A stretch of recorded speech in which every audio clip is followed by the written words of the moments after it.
안녕하세요. 어쩌다 이 귀한 곳에 오시게 되셨습니까? 알고리즘아 고맙다. 이번 사소한 리뷰는 경복궁 중에서도 근정전입니다. Leaving the bar, my breath as hard as regular gasoline. Fire up a bone while I'm swerving home, blowing smoke like a Model T. Wake up to a cup as black as tar. Go to work, get beat like a mule. I'm just as empty as I am poor, so I'm running on fuel. I'm running on fuel. It's all I can do to get up and make it through. Coffee in the morning, whiskey in the evening, cigarettes all day long. I'm running low on faith, lower on pride. I'm out of love, but I still got drive. I feel like a fool, but it's all I can do. Okay, boomer. Running on fuel.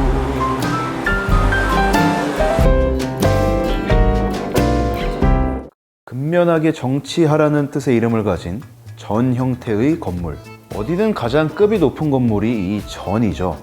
이거에 대해서 조금 더 알고 싶으신 분이 계신다면 제가 한 4년 정도 전에 리뷰했던 보신각 편을 보시는 걸 추천드립니다.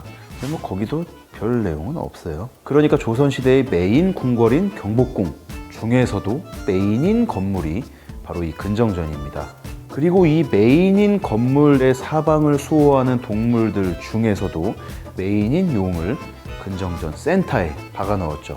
메인 오브 메인의 센터죠. 전성기 소녀시대 윤화라고 보시면 됩니다. 센터기 때문에 오행의 중심인 토에 새긴 황색, 황룡으로 2마리를 박아 넣었어요. 그런데 이 용의 이름은 황룡, 쌍룡, 쌍황룡, 황쌍룡 이런 거 말고 칠조룡으로 더 잘 알려져 있습니다. 이 조가 손톱 조자예요. 용의 손톱, 손이야 발이야 발톱?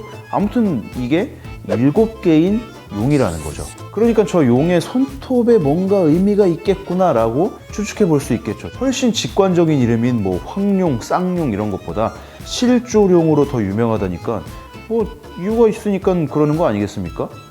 벌써 재미가 올라오죠?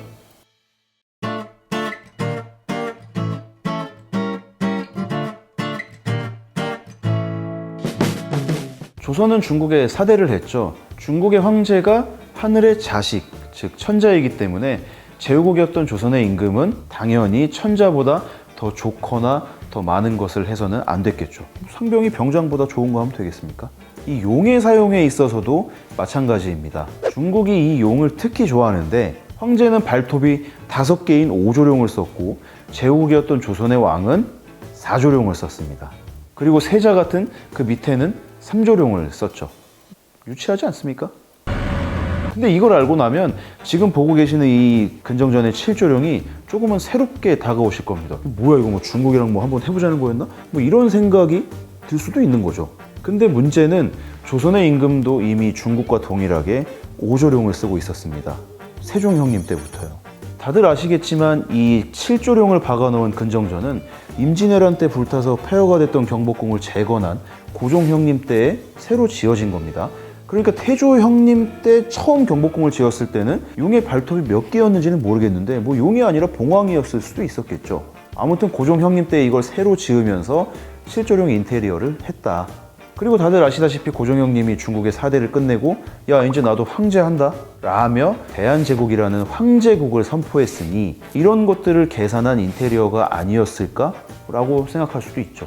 그러다 보니까 이 근정전 7조룡에 대한 대부분의 해석이 후기 조선의 자주성에 대한 의지나 표현 이런 방향으로 해석되고 있는 실정입니다. 사대하던 중국보다도 더 많은 발톱을 썼으니까요. 그런데 이렇게 해석하기에는 조금 안 맞는 부분들이 있습니다.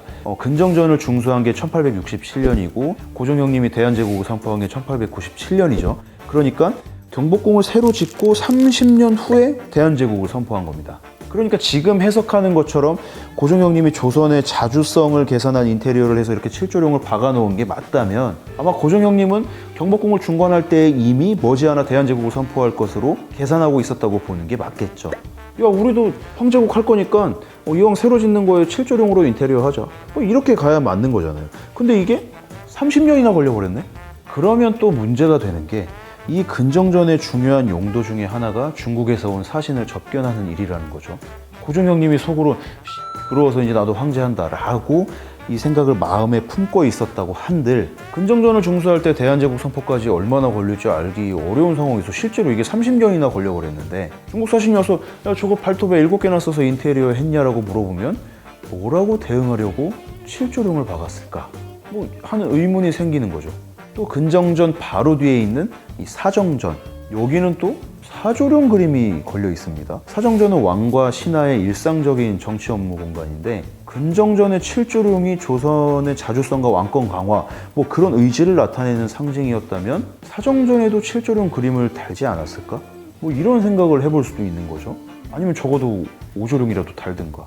이 사정전도 경복궁 중건하면서 근정전이랑 같이 공사 시작한 건데 사정전에서 회의하면서 야 너네도 이거 봐봐 내가 큰맘 먹고 칠조룡으로 싹 깔았다. 우리도 이제 자주국 황제국으로 가는 거야. 파이팅 하자. 이래야 좀 맞는 거죠. 그리고 대한제국을 선포하고는 이 메인 궁을 덕수궁으로 정하지 않았습니까? 그 당시 덕수궁의 이름은 경운궁이었죠. 그리고 황제궁답게 이 경운궁을 정비를 했죠. 문살만 봐도 다른 궁이랑 다르게 다 중국처럼 황색이죠. 그리고 이 덕수궁의 메인 건물인 중화전, 경복궁으로 치면 여기가 근정전인 건데 근데 또 여기는 또 오조룡을 박았단 말이죠.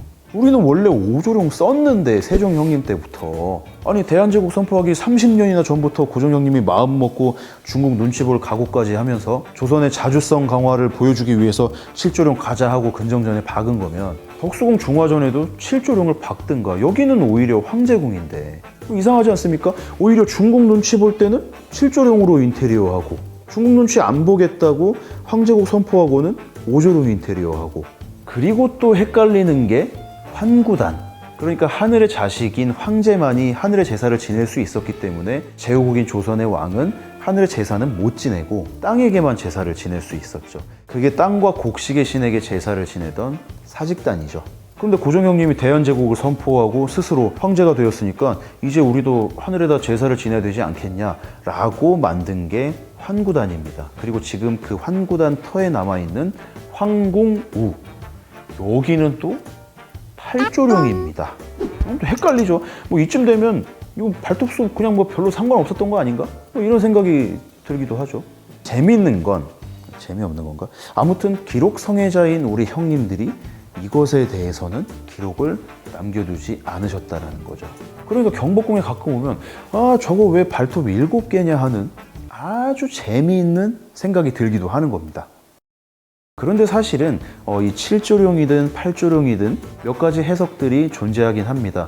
불교계에서는 7과 8이라는 숫자의 의미를 불교적으로 해석하기도 하고요. 황궁우의 팔조룡 같은 경우는 그 건물의 특성과도 연관지어서 해석해 볼 수 있습니다. 게다가 경복궁 근정전의 칠조룡은 이게 근정전을 중수하면서 그 당시에 칠조룡으로 박았다는 명확한 기록이나 증거가 없기 때문에 지금에서 더 가까운 과거에 칠조룡으로 바꿨을 가능성도 있는 거죠. 어찌됐든 간에 지금 우리가 생각하는 것과는 다르게 조선 후기로 가면서 용에 대한 엄격한 사용 규정이 좀 사라졌을 수도 있지 않을까? 중국에서도 왕조가 바뀌면서 기존의 전통들이 많이 바뀌었을 테니까요. 그리고 조선 후기로 가면서 당시의 국제적인 정세도 그랬었고 우리가 중국의 영향력으로부터 이미 상당 부분 벗어나 있었고요. 아니면 중국에서도 그렇게 신경 안 썼던 건 아닐까요? 세종 형님 때부터 오조룡을 써왔던 걸 보면. 그리고 이 외에도 훨씬 옛날 건물인 경희궁의 숭정전에도 칠조룡을 쓴 경우를 발견할 수 있긴 한데 이거는 다시 짓고 옮기고 하면서 멀지 않은 과거에 바뀌었을 확률이 좀 높기 때문에 다루지 않았습니다. 이걸 보실 많았으면 좋겠는 여러분들도 경복궁에 가실 때면 근정전의 이 칠조룡을 한번 봐보시고 도대체 어떤 이유로 이 칠조룡 인테리어를 했을까? 왕조와 관련된 건축에는 뭐 작은 동물상에서부터 걸어다니는 길에 이르기까지 당시의 시대적 배경이나 뭐 통치 목적 이런 것들이 다 녹아있기 마련인데 이거를 기록조차 안 남길 정도로 하찮은 거였을까? 아니면 기록으로 남기기에는 조금 부담스러운 거였을까? 뭐 이런 생각들을 해보신다면 굉장히 재미있지 않겠습니까? 정답은 없는 거니까요. 그리고 이걸 보실 아주 많은 여러분들께서 경복궁 근정전에 가셔서 칠조룡을 보고 싶으시다면 그 왼쪽이나 오른쪽에 있는 문에서 보셔야지 보입니다. 가운데 정문에서 보시면 가려서 안 보입니다. 가운데서는 또 용 발톱이 안 보이네. 뭐 이런 굉장히 중요하고도 어려운 팁을 전해드리면서 오늘의 사소한 리뷰는 여기서 마치도록 하겠습니다. 끝까지 시청해 주셔서 감사드리고요. 구독 좀